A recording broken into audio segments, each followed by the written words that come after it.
తెలంగాణ రాష్ట్ర ముఖ్యమంత్రి రేవంత్ రెడ్డి గారి ఆదేశాల మేరకు లోయర్ మానేరులో చేప పిల్లలు విడుదల చేసిన బీసీ సంక్షేమ శాఖ రవాణా శాఖ మంత్రి పొన్నం ప్రభాకర్ గారు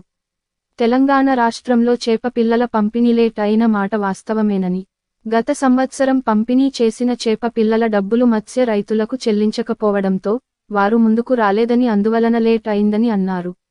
ముఖ్యమంత్రి రేవంత్ రెడ్డి గారి దృష్టికి తీసుకెళ్లి వారికి బకాయిలు త్వరలోనే చెల్లిస్తామని అన్నారు. మత్స్యకారుల సంక్షేమానికి తెలంగాణ కాంగ్రెస్ ప్రభుత్వం కట్టుబడి ఉందని, మత్స్యకారులు ఐక్యతతో ముందుకు వెళ్లాలని, తెలంగాణలో మత్స్య సంపద పెంపొందించాలని వారు అన్నారు. ఈ కార్యక్రమంలో తెలంగాణ రాష్ట్ర ఫెడరేషన్ చైర్మన్ మెట్టు సాయికుమార్, తెలంగాణ రాష్ట్ర మత్స్య శాఖ కమిషనర్ ప్రియాంక ఆలా,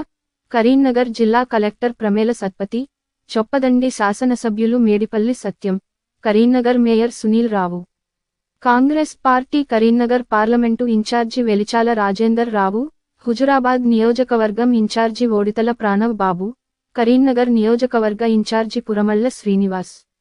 కరీంనగర్ జిల్లా మత్స్య శాఖ అధికారి విజయభారతి, కరీంనగర్ జిల్లా మత్స్య పారిశ్రామిక సహకార సంఘం అధ్యక్షులు విఠల రవీందర్ ముదిరాజ్, ఉపాధ్యక్షులు పెసల కుమారస్వామి ముదిరాజ్, జిల్లా డైరెక్టర్లు కాంగ్రెస్ జిల్లా party working president Padmakar Reddy, corporator Choppari Jayashree, Kisan cell జిల్లా అధ్యక్షులు పురం రాజేశం, ముదిరాజ్ సంఘం జిల్లా నాయకులు కూనచుల మహేందర్ ముదిరాజ్, మాలకంపయ్య ముదిరాజ్, జడుగల రాజయ్య ముదిరాజ్, మురేలి రాజ్కుమార్ ముదిరాజ్, పండుగ నాగరాజు ముదిరాజ్ నాయకులు తదితరులు పాల్గొన్నారు. గత కొద్ది సంవత్సరాలుగా చేప పిల్లలకు సప్లై చేసినటువంటి వాళ్లకు బకాయిలు చెల్లించాల్సినటువంటి అవసరం ఉండే, దానికి సంబంధించి కొంత పరస్పర ఫిర్యాదుల వల్ల ఆ అంశం విచారణపరమైనటువంటి పరిధిలో ఉండడం కారణంగా పేమెంట్ చేయలేకపోవడంతో నూతనంగా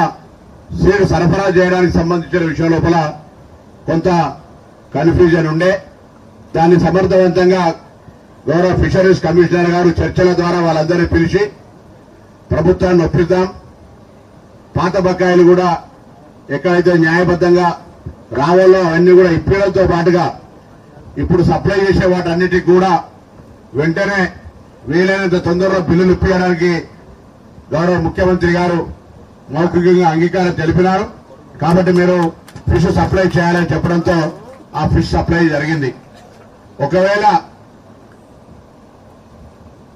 ఫిషరీస్ కమిషనర్ గారు ఒకవేళ చొరవ తీసుకొని ఈ యొక్క సమస్యను పరిష్కరించుకోవాలి అని అనుకోని ఉండకపోయినా పాత బకాయిలు ఉన్నాయి కాబట్టి పాత బకాయిలు కట్టకుండా పోయింది, ఇప్పుడు మళ్ళీ కొత్త మనం ఆ పాత కట్టి కొత్త ఏడా అనే ఆలోచనతో ప్రభుత్వం ఉన్నా ఈ కార్యక్రమం జరిగేది కాదు. కానీ ముఖ్యమంత్రి గారి పట్టుదల, బలహీన వర్గాల్లో కుల వృత్తి మీద ఆధారపడి మిగతా కుల వృత్తులకు సంబంధించిన ఏ విధంగానైతే ఉపాధి పొందుతారో అంతేకాకుండా మానవుడికి ఆరోగ్యాన్ని ఇచ్చి సహజంగా తొందరలోనే మళ్ళీ మిగతా కొనుగోలుకు సంబంధించిన ప్రక్రియను వేగవంతం చేసి పాత బకాయిలు చెల్లించే విధంగా చర్యలు తీసుకొని వారందరికీ విశ్వాసం చేస్తామని ఇలా జరిగింది. మీరు కూడా ఆ అంశానికి సంబంధించి రిప్రజెంటేషన్ చేసినారు. నేను గౌరవ ముఖ్యమంత్రి గారి దృష్టికి తీసుకెళ్లి సప్లయర్స్ కి ఇబ్బంది కలగకుండా న్యాయమైనటువంటి విధంగా జరిగిన సప్లై ప్రకారంగా వారికి కూడా మరి నిధులు కేటాయించేటువంటి ఒక ప్రయత్నం నా పక్షాన చేస్తాననే మాట పనిచేస్తూ మరి కొత్త సభ్యత్వం గురించి అడుగుతా ఉన్నారు. సంఘాలుగా పనిచేస్తున్న మీరంతా మానవుడికి ఆరోగ్యాన్ని ఇచ్చి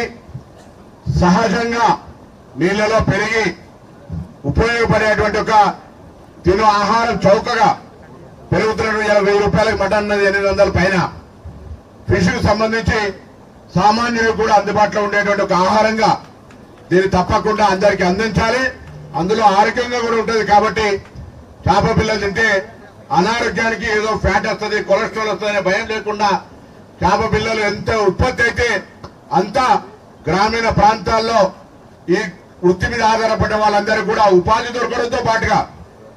గ్రామీణ ప్రాంతాల్లో తినడానికి సంబంధించిన పెరుగుతున్న ధరల లోపల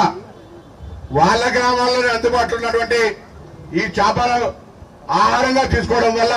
అటు ఆరోగ్యము ఇటు ఆర్థిక పరంగా లాభం జరుగుతుందనే ఆలోచనతో ఇలా చేప పిల్లల పంపిణీ కార్యక్రమం చేసినాం. మా బిడ్డ